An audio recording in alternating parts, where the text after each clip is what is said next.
చంపపెట్టు లాంటి చర్య.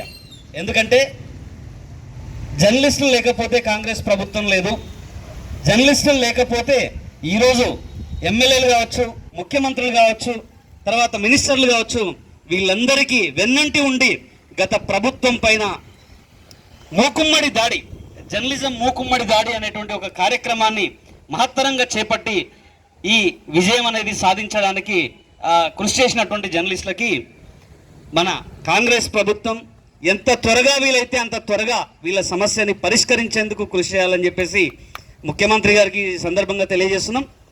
అదేవిధంగా స్థానికంగా ఉండేటువంటి ఎమ్మెల్యేలు, మంత్రులు ఈ అంశాన్ని ఖచ్చితంగా సీరియస్గా తీసుకొని అసెంబ్లీలో సైతం లేవనెత్తి దీన్ని సీరియస్నెస్ చేస్తే తప్ప ఈ ప్రాబ్లం సాల్వ్ అవ్వడానికి అవకాశం లేదు. రెండోది, జర్నలిస్టులు అంటే గుర్తింపు ఎలా అనేటువంటి ఒక ప్రశ్న అనేక సందర్భాల్లో ముఖ్యమంత్రి రేవంత్ రెడ్డి గారు చెప్పడం జరిగింది.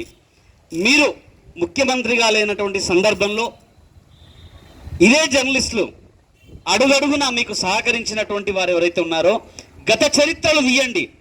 ఎవరు జర్నలిజాన్ని సరైనటువంటి రీతిలో, సరైనటువంటి విధి విధానాల్లో ముందుకు తీసుకెళ్లారు, ఎవరు కాంగ్రెస్ ప్రభుత్వం ఏర్పాటు కావడానికి కృషి చేశారు, ఎవరు ఏ జర్నలిస్టులు అయితే ప్రభుత్వానికి, ప్రజలకు